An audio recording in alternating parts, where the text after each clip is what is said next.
नमस्ते सदावत्सले मातृभूमि। एक मैं भी नहीं समझ पाया कि मैं उस टूल किट का हिस्सा कब बन गया। जो ये जंतर मंतर की टूल किट चल रही है और पहले से सब कुछ तय है, उसमें कब मैं हिस्सा बन गया। जब मैं समझता हूं कि हम बहुत जागरूक व्यक्ति हैं और हमने हर विधा को देखा है, लेजिस्लेशन को देखा है, कोर्ट को लगातार देखते हैं, आंदोलन जीवियों को भी देखते हैं और खुद भी मूवमेंट करके आए 370 CAA और वक्फ का। लेकिन हम कब उनके हिस्से बन गए ये हमें समझ नहीं आया। हिस्से बन गए मतलब उनके षड्यंत्र का हिस्सा बन गए और मैंने भी वो सब कुछ कह दिया जो मुझे नहीं कहना चाहिए। आज ऑनरेबल सुप्रीम कोर्ट के चीफ जस्टिस की वेदना जो उन्होंने क्लैरिफिकेशन दिया, तो मुझे लगता है कि मैं उनसे माफी मांगता हूं कि मैंने भी उनके शब्दों को किसी दूसरे तरह से प्रेजेंट किया। उनके वो शब्द थे नहीं, लेकिन टूल किट जो मार्केट में मीडिया डिस्क्राइब करती है, जिस प्रकार से टूल्स चलते हैं, तमाम तरह की वेबसाइटों ने बोलना शुरू किया, तमाम तरह के लोगों ने बोलना शुरू किया, वो कहां से निकला, कैसे हुआ, वो एक लाइन चल गई। ये लाइन वैसे ही चली जैसे एक बार अटल जी गुजरात में गए और गुजरात में उन्होंने कहा राजा का धर्म होता है कि वो राजधर्म करे। मोदी जी बगल में बैठे थे, उन्होंने कहा साहब हम भी तो वही कर रहे हैं। अटल जी ने कहा मुझे पूरी उम्मीद है कि नरेंद्र भाई बिल्कुल उसी रास्ते पर चल रहे हैं जो एक राजा को करना चाहिए। बात की लाइन तो नहीं चली, पहली लाइन लोगों ने खूब कहना शुरू किया कि अटल जी ने मोदी जी को आईना दिखाया। अब आप सोचिए कि ये हमारे यहां का नैरेटिव है और आप सोचकर देखिए कि आप सभी को राष्ट्रवादी लोगों को, जो कट्टर भारतवासी हैं, उनको तो बहुत अच्छा लगा होगा ये सोचकर कि ये जो टूल किट है इसमें बच्चों को सामने रखकर ये खेल खेला जा रहा है। अच्छा, आप सोचकर देखिए कि मेरा बच्चा है, मेरे बेडरूम में घुसेगा रात के समय पर, क्या मैं उसको अनुमति दूंगा या उसको पीटूंगा? पहले हम समझाएंगे, समझाने के बाद भी नहीं मानता तो क्या सोल्यूशन है? मेरा बच्चा अगर कहता है कि मैं फंडामेंटल राइट रखता हूं, बॉर्डर क्रॉस करूंगा, तो मेरी क्या जिम्मेदारी बनती है कि मैं उसको बॉर्डर क्रॉस करने दूं? मेरा बच्चा अगर ये कहता है कि मैं डिफेंस क्षेत्र में जहां सुरक्षा की व्यवस्था है वहां मुझे फंडामेंटल राइट है, मैं भारत का नागरिक हूं, डेमोक्रेसी में मुझे घुसने का राइट है, मैं वहां घुसूंगा, क्या मैं उसे घुसने दूंगा? और अगर उसके साथ कुछ गलत हो जाता है तो क्या ये उन सिक्योरिटी वालों की जिम्मेदारी है? ये वैसे ही है बिल्कुल जैसा अभी 2 दिन में पार्लियामेंट के ऊपर घुसा गया और पार्लियामेंट में उन बच्चों को सामने रखकर घुसा गया। अब भाई ये मानकर चलिए कोई भीष्म पितामह तो है नहीं कि भाई बच्चे सामने खड़े कर दिए या शिखंडी को सामने खड़ा कर दिया और बच्चों को सामने खड़ा कर दिया, अर्जुन ने प्रहार किया। मैं बच्चों को अर्जुन मान लेता हूं, अर्जुन ने प्रहार किया और भीष्म पितामह ने हथियार डाल दिए। नतीजा निकला कि पूरी महाभारत हार गए। क्या वैसा ही होना चाहिए था कि बच्चे सामने रखकर एक भीड़ पीछे से आई और पार्लियामेंट में घुसने लगी? क्या पार्लियामेंट को हथियार, पार्लियामेंट के सिक्योरिटी वालों को हथियार छोड़ देने चाहिए? क्या वैसा ही होने की संभावनाएं हो सकती हैं जो 2002 में हुआ था, पार्लियामेंट पर हमला, और बाद में यह कहा गया कि पार्लियामेंट की सिक्योरिटी क्या कर रही थी? क्या वैसा ही हो सकता है जब मोदी जी की सरकार बनी थी तो बालकनी से एक सज्जन कूद पड़े थे और बालकनी से कूदकर उन्होंने ऊधम मचाया था, तब यह कहा गया था सिक्योरिटी क्या कर रही थी, ये कैसे आ गए बालकनी में, ये कैसे वहां से कूद पड़े? ये बहुत सारे प्रश्न दोनों तरफ से खड़े होते हैं। बच्चे अगर वहां घुसते हैं तो आप मुझे बताइए, आप सिक्योरिटी में होते तो क्या करते? आप अगर वहां पर पार्लियामेंट की सुरक्षा कर रहे होते, जो हमारे धर्म का सबसे बड़ा मंदिर है आज की तारीख में, उस मंदिर पर अगर कोई अनमैनर्ड वे में प्रवेश करेगा, लाइन तोड़कर जाएगा, सिक्योरिटी सिस्टम को भंग करेगा, तो मंदिर में प्रवेश करने वाले भक्तों के साथ भी सिक्योरिटी क्या करती है या क्या हम नहीं जानते? और जो लोग ये कहते हैं कि संविधान की हम सेवा करेंगे, प्रकाश राज जैसे लोग, हम संविधान को मानते हैं, क्या संविधान सिक्योरिटी को मानता है कि नहीं मानता है? संविधान के अनुसार क्या लॉ एंड ऑर्डर मेंटेन करना पहली जिम्मेदारी होती है? क्या कानून तोड़कर इंसाफ मांगने वाले लोग क्या इंसाफ के अधिकारी होते हैं? बच्चों के साथ गलत हुआ, हम मानते हैं मेरे बच्चे थे, मेरे बच्चों के साथ गलत हुआ, लेकिन उस गलत को, बच्चों के एक्ट को कैसे जस्टिफाई किया जा सकता है? तो इसका मतलब यह हो गया कि ये संभावनाएं थी कि ऐसा हो जाएगा, क्योंकि हमको सबको मालूम है कि आपके पास अनुमति नहीं है और पार्लियामेंट की तरफ हम जाने नहीं देंगे। खैर, मामला छोड़ दीजिए। जब ये सब कुछ हुआ तो एक सज्जन ऑनरेबल सुप्रीम कोर्ट पहुंच गए, कोई मिश्रा जी, और उन्होंने चीफ जस्टिस से कहा कि भाई ये बच्चों के साथ पुलिस लाठीचार्ज हो रहा है, इसको सुनिए। अब उस समय चीफ जस्टिस ने ये कहा था, जो मैंने भी कोट किया था, और मैं माफी मांगता हूं कि मैंने वो गलत कोट किया था। मैं कानून का जानकार होने के नाते कानून की बारीकियों को जानते हुए भी ये पॉइंट मुझसे कैसे मिस हो गया मैं समझ नहीं पाया। सवाल यह था कि अभी तक कोई केस फाइल नहीं हुआ था, अभी तक कोई पिटीशन का डायरी नंबर भी नहीं मिला था, एक पेज भी जमा नहीं हुआ था।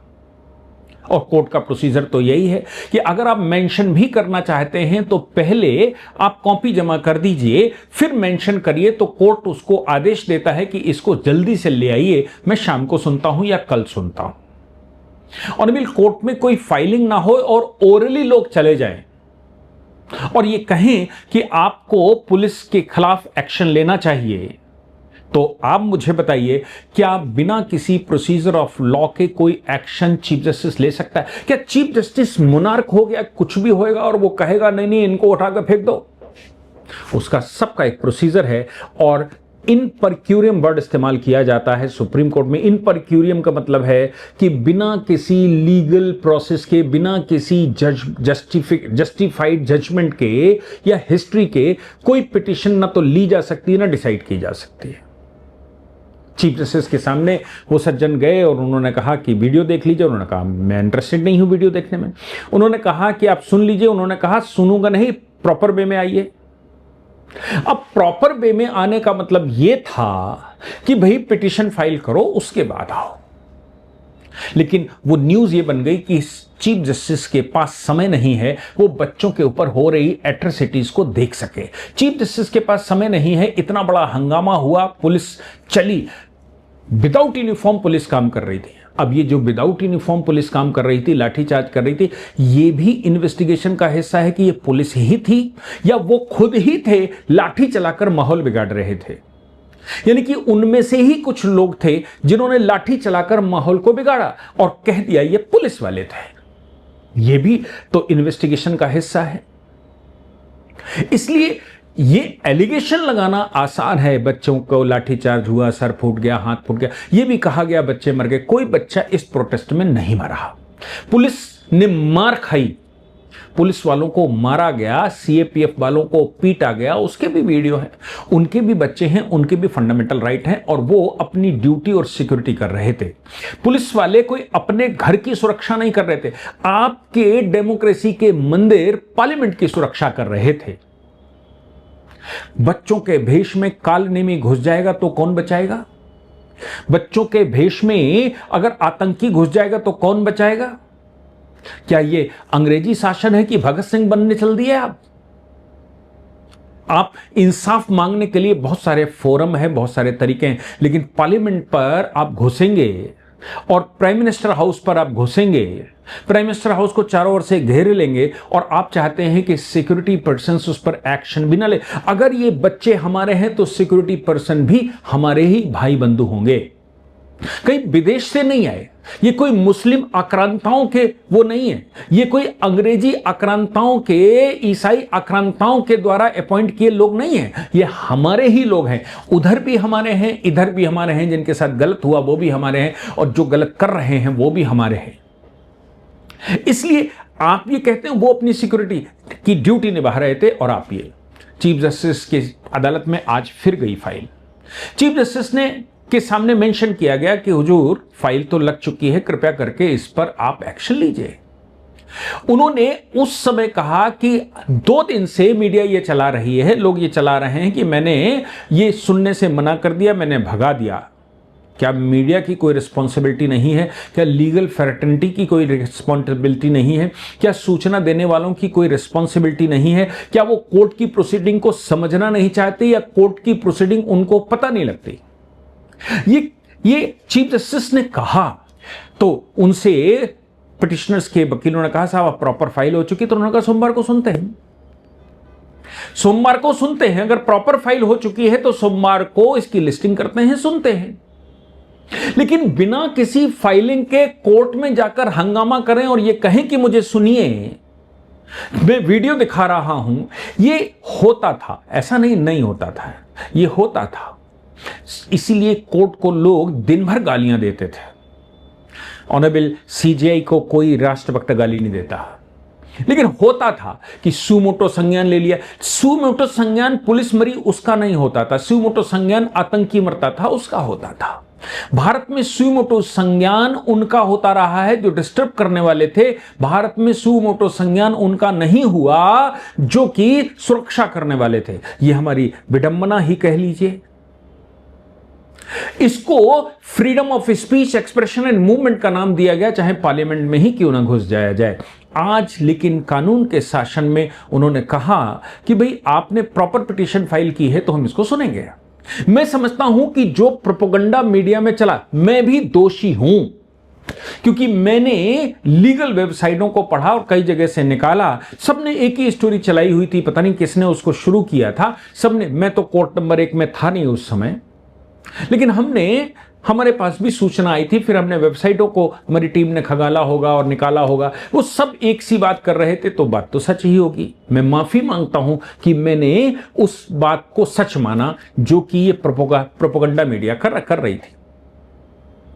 अब देखिए, इसको दूसरे शब्दों में देखिए, राष्ट्रवादी लोगों ने, जिनको ये दिख रहा है कि इसमें आतंकी घटनाएं हो सकती थी, इसमें आतंक शामिल हो सकता था, ये टूल किट पीओजेके के अंदर हो रहे मास डिस्टर्बेंस को डाइवर्ट करने के लिए हो रहा था। भारत सरकार कहीं पीओजेके में घुस ना जाए उसके लिए हो रहा था। उसके लिए सब कुछ होने के बाद, परीक्षा होने के बाद यह हो रहा था। तो सवाल यह भी है कि फिर इसको बड़ा क्यों किया जा रहा था। अब इसको अगर बड़ा किया जा रहा था तो सवाल तो नए नए बनते हैं, और नए सवाल क्या बनते हैं कि भाई आतंकी हमला हो सकता था क्या। तो कुछ लोगों को जब संज्ञान में आया तो दिल्ली हाईकोर्ट गए। दिल्ली हाईकोर्ट के चीफ जस्टिस के सामने उन्होंने एक पिटीशन डाली, और पिटीशन में उन्होंने कहा कि this incident must be investigated by NIA,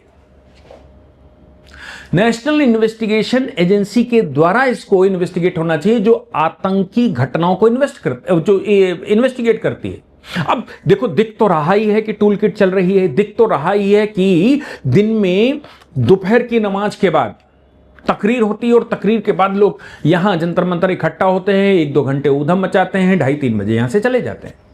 फिर शाम की 7-8 बजे की नमाज होती है, और फिर तकरीर होती है, और फिर वो यहां टूरिज्म के लिए आते हैं, जंतर मंतर पर इकट्ठे होते हैं, वहां नाश्ता पानी करते हैं, वहां नाश्ता बट रहा है, खाना पानी बट रहा है, वहां खाते पीते हैं, ऊधम मचाते हैं, कुछ वीडियो रिकॉर्ड करते हैं और चले जाते हैं। ये टूल किट नहीं है तो क्या है। ये दिख रहा है कि पुरानी दिल्ली से लोग प्रवेश करते हैं, बहुत दूर नहीं, महाराजा रंजीत सिंह मार्ग पर उसके पुल पर तमाम गाड़ियां खड़ी करते हैं, क्योंकि अंदर जाएगी तो समस्या हो सकती है, तो यहां गाड़ियां खड़ी करके थोड़ी दूर पर पहुंचना है तो वहां पैदल चले जाते हैं, और फिर वापस जाते हुए भी दिखते हैं। और ये दिखते हैं कि ये बच्चे नहीं है, क्योंकि 17-18 साल के बच्चे को कोई भी मां बाप इतना निष्ठुर नहीं हो सकता कि वो 16-17 साल के बच्चे को प्रोटेस्ट करने के लिए भेज देगा, लड़ने के लिए भेज देगा। ये हिंदू समाज तो नहीं कर सकता। हां, ये टूल किट जरूर है कि नमाज के बाद छोटे बच्चों को, माइनर बच्चों को पत्थर फेंकवाइए और फिर कहिए कि ये माइनर है, और अब कोर्ट से कहिए कि जुवेनाइल जस्टिस के तहत इनको छोड़ देना चाहिए, उनको तैयार करिए, बड़े लोग पीछे हो जाएं, बच्चों को सामने रखें। लेकिन हिंदू समाज अपने बच्चे को ऐसे नहीं भेज सकता। मैं इसकी गारंटी के साथ कह सकता हूं, हिंदू मैथोलॉजी और हिंदू माइंडसेट के अनुसार। फिर ये कौन से बच्चे हैं अगर माइनर हैं भी, तो ये पता करने की बात। तो एनआईए से इन्वेस्टिगेशन क्यों नहीं होनी चाहिए। अब दोनों पक्ष आ गए, एक कहता है लाठीचार्ज हुआ, पुलिस ने किया, एक कहता है कि आतंकी हैं, इन्होंने हमला किया था, पुलिस ने तो डिफेंस किया, पुलिस की भी मार पड़ी, पुलिस को भी मारा इन लोगों ने, बैरिकेडिंग इन लोगों ने तोड़े, इन लोगों ने पहले हमला कर दिया, पुलिस क्या करती। इसको हाई कोर्ट ने कहा कि एनआईए की इन्वेस्टिगेशन हम नहीं लिख सकते, हम अपनी संतुष्टि के लिए नहीं लिख सकते। This is the duty and right of the central government. ये राज्य सरकार का भी नहीं है, राज्य सरकार केवल रिक्वेस्ट कर सकती है, इसकी ड्यूटी तो सेंट्रल गवर्नमेंट की है। सेंट्रल गवर्नमेंट को अगर लगे कि आतंकी इसमें शामिल हो सकते हैं तो सेंट्रल गवर्नमेंट एनआईए की इन्वेस्टिगेशन करवा सकती है, लेकिन हम अपनी संतुष्टि के लिए नहीं कर सकते। अब उधर अगर चीफ जस्टिस ने कहा कि हम इतनी जल्दी नहीं सुनेंगे, पूरा प्रोसीजर फॉलो करके आओ, तो इधर दिल्ली हाईकोर्ट के चीफ जस्टिस ने कहा एनआईए की इन्वेस्टिगेशन भी हम नहीं लिख सकते। लेकिन एनआईए की इन्वेस्टिगेशन वाला मामला नहीं सामने आया, लेकिन उधर ऑनरेबल चीफ जस्टिस का गलत तरीके से स्प्रेड आउट कर दिया। देश में बड़े बड़े सम्भ्रांत लोग भी कह रहे थे कि भाई गलत है या अच्छा है पता नहीं, लेकिन सुन तो लेते। उन्होंने सुनने के लिए कभी कहा ही नहीं। उन्होंने कहा प्रॉपर प्रोसीजर से आइए, मैं सुनूंगा। इन्होंने कहा मैं वीडियो दिखाता हूं, उन्होंने कहा प्रॉपर प्रोसीजर से आइए। एक बात समझ लीजिए, एविडेंस एक्ट के तहत, अब जिसको आप साक्ष्य अधिनियम कहते हैं, भारतीय साक्ष्य अधिनियम के तहत कोई भी वीडियो सीधा एडमिसिबल नहीं होता जब तक उसकी फॉरेंसिक ना हो जाए, क्योंकि अब एआई का जमाना है, कोई कैसे बनाता है। और अभी भारत सरकार ने, दिल्ली पुलिस ने 1000 के लगभग पाकिस्तानी हैंडलर्स को यहां बैन किया है, जो इस तरह के फेक वीडियो चला रहे थे। जंतर मंतर में 2000 लोगों से ज्यादा खड़े नहीं हो सकते, लेकिन लाखों लोगों को दिखा रहे थे। वो उतना पोर्शन जितना पुलिस ने डिफेंस में किया, उतने पोर्शन के साथ तमाम तरह की वीडियोस बनाकर उसमें क्या क्या दिखा रहे थे, संख्या दिखा रहे थे कि कितनी लाठी चली। इसलिए वो हैंडलर्स और वो शेयर हो रही थी। मैं जब मुझे मिला तो मैंने जब चीफ जस्टिस के लिए कह दिया कि उन्होंने भगा दिया या उन्होंने मना कर दिया इस टूल किट को, तो फिर आप सोचिए कि मैं बहुत जागरूक हूं, बहुत गहराई से देखता हूं। जब तक हमें सत्यता पता नहीं लगती तब तक हम एक शब्द नहीं बोलते, और जब तक मुझे फाइल नहीं मिलती तब तक मैं नहीं बोलता। और वो फाइल ही ऐसी बनी। तो मैं फिर से ऑनरेबल चीफ जस्टिस से माफी मांगता हूं कि मैंने गलत स्टेटमेंट दे दिया या एनालिसिस कर दी। नहीं करनी चाहिए थी, पूरा स्टेटमेंट समझना चाहिए था। आज चीफ जस्टिस ने उसको कहा, और कहने के बाद कहा कि पुलिस एट्रोसिटीज या लाठीचार्ज को लेकर हम सोमवार को बात करेंगे। सोमवार को इसकी लिस्टिंग करेंगे, सोमवार को हम इसको सुनेंगे। आप क्या कहते हैं, आपका क्या विचार है, आपका क्या कमेंट है, मुझे लिखकर जरूर बताइएगा। अगर आप बताते हैं तो मुझे लगता है कि मैं माफी मांग रहा हूं। आप क्या कहते हैं मेरी माफी पर, आपके पास क्या विषय है, आपके पास कोई एनालिसिस है क्या, तो मुझे दीजिए। और अब अगर आप पढ़ने वाले बच्चे हैं, judicial services, higher judicial services, तो हमारा ऐप का एड्रेस नीचे दिया होता है, और आप हमारे को मैसेज कर सकते हैं। यहां से हमारी टीम आपसे बात भी कर सकती है, ताकि इस पूरे इंस्टीट्यूट को, इस पूरे सिस्टम को चलाया जा सके। जय हिंद, जय भारत, वंदे मातरम।